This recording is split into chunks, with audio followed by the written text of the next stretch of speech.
Hey, what's happening everybody? It's Gene here with Entropy & Sons, and we have another tutorial video today for our synth recursion studio. In this video, we're going to be going over the primary instrument on the synth in a little more detail than we've gone into in some of the other videos. So this is the FRAXTAL instrument. It's the instrument that shows up when you first power the synth on, and it's a simulation of video feedback. Video feedback is where you point a camera at a display and you get an infinite recursive loop, and I actually have a camera right here set up so I can demonstrate this for you. So I've got my web camera, it's pointed around my studio, and now we're going to point the web camera at the thing that's displaying the web camera. So you see that we've got a infinite sequence of nested views of the monitor that I'm pointed at. So you can zoom the camera in and out. You can rotate the camera. You see it's rotated a little bit more on each iteration because it's actually rotating what it's pointed at, which has already been rotated, and that has content which has already been rotated even more, so it just kind of gets compounded. So you see that the major source of content in this feedback loop is the monitor itself. In order to get information in there, you have to kind of feed something into there, but if you like wave something in there, that kind of gets fed into the loop. You see how it also kind of gets washed out in the middle, and that's one of the reasons we decide to digitize this process on the synth, because you can actually do this feedback loop with mathematical precision. So I hope you kind of wrap your head around a little bit of what's going on with video feedback. So I'm going to swap back over to here. So yeah, this is a simulation of that. This is like zooming your camera in and out. This right here is sort of like rotating the camera, except we have a symmetry going on from one of the modules on the synth, which we'll get into in a second. So if you dive into the instrument on the create view, you see that the FRAXTAL instrument is created from 4 submodules. There's the seed module, which is responsible for generating the initial content that gets fed into the recursion. Right now it's generating this red border, which you can kind of see from the actual preview of the module there. There's the Recurse module, which is responsible for maintaining the recursion itself. It controls like the position of your virtual camera, it controls the transparency, and that's basically how the seed is integrated into the recursion. And then you have a color module right here, which basically colorizes the result. So these parameters right here live in the color module. And one thing to know about the color module is that it happens at the end of the processing chain, so it doesn't get reincorporated back into the recursion. So no matter what you do to the color module, it happens as a post-processing stage, and it does not get fed back into itself. There's also the modulation module here, which we can go over in another video. It's a little bit outside of the scope of this video. But we're going to dive into each of these 3 modules a little bit right here, and just to give you an idea of what's going on. So we start with the seed module, and again, it's the module that's responsible for generating this red border.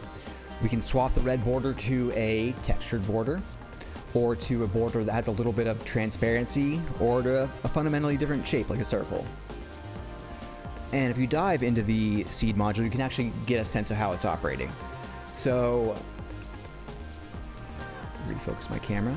All right, so the seed module is created from its own submodules. It basically creates a shape, texturizes the shape, and then puts it through some number of effects. So for the shape, you have a handful of options. Right now we're on circle. This is the set of parallel lines. This is the border that it starts on in the init patch. Get a triangle, all kinds of stuff.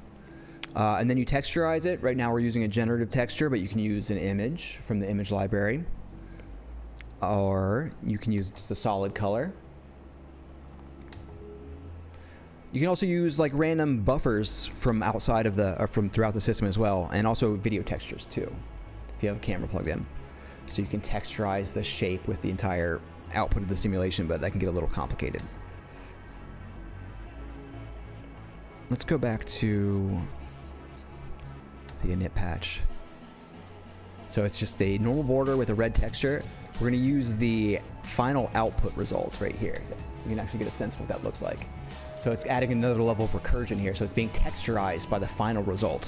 There's actually a whole bunch of little buffers in here, like the seed text or recursion text, all that kind of stuff that you can use for really interesting effects. And then there's just a literal effect right here. We'll turn on to invert, and you have to actually activate it with the effect amount control. That's the basics of the seed module. There's a lot of other stuff going on. You can like move the seed, or you can zoom in and out with the seed. This is gonna rotate it. I believe these move it left and right and up and down. You can also move the texture around and stuff like that too. If you want more information, you can definitely find that in the manual or show up at one of our live streams, because we definitely dive into this stuff in more detail. So let's go back to the default seed right here. Now we're going to talk about the Recurse module. So the first thing to know, or one of the first things to know, is that we have a symmetry transformation, and that's added by this kaleidoscoping module over here. So we can turn it off entirely, and now we just have rotation that happens a little bit more on each iteration. So this is just like rotating the camera in the demo I showed you earlier. Another thing to know is you can warp the screen. So with the camera, you're kind of constrained to just moving it around and zooming in and out, but with a digital simulation, you can warp the screen in all kinds of crazy and super mathy ways.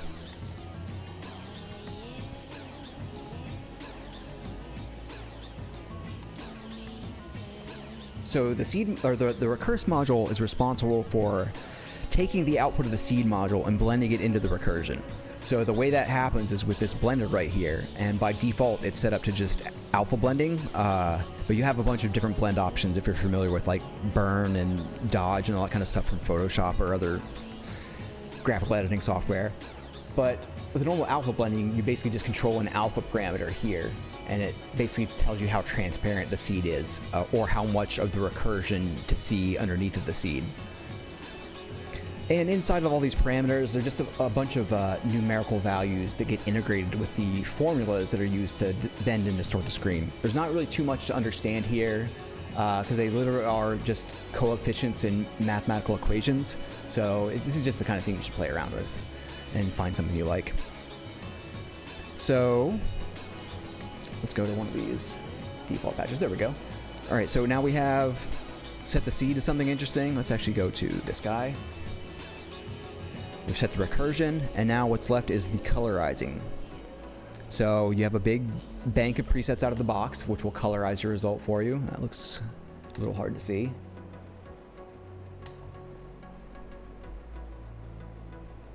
Yeah, and again, the color module is made up of its own sub-modules. You have the post function right here, which is basically like a fancy effect. It basically just does some color processing, and you can swap through all of these. Doesn't really do too much here. There's also this effect right here, which is now on saturate. We'll change it to pastel, and you can change the amount with this control here. There's a lighting module. Right now the light is off, so we'll turn it on. And now we see a kind of a fake 2.5D lighting effect. You dive into here, you can actually move the light around to get a little bit more of an idea what's happening.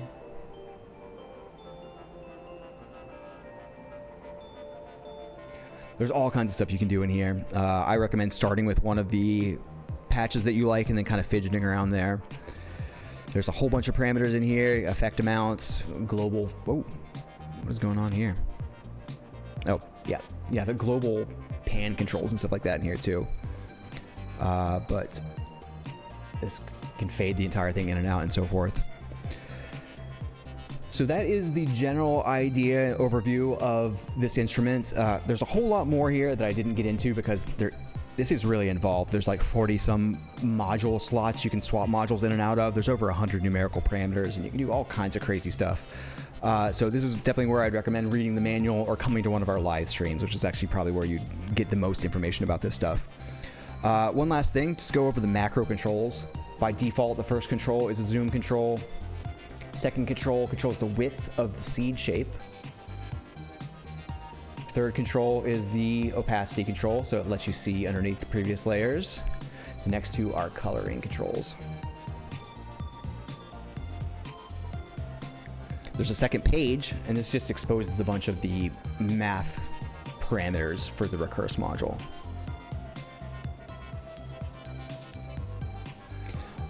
On the buttons, by default, we just have a bunch of animations loaded up. You can actually tap on one of these in order to get the details of what's actually being toggled.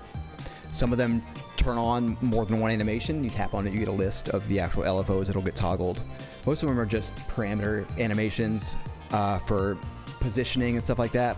But in here, you can also get some LFOs for like the lights and stuff like that. Anyways, I think that's it for this video. I believe we're going to be continuing this with a short sequence going over all the other instruments. So stick around for the next video for an overview of the interference instrument. All right, thanks for coming by.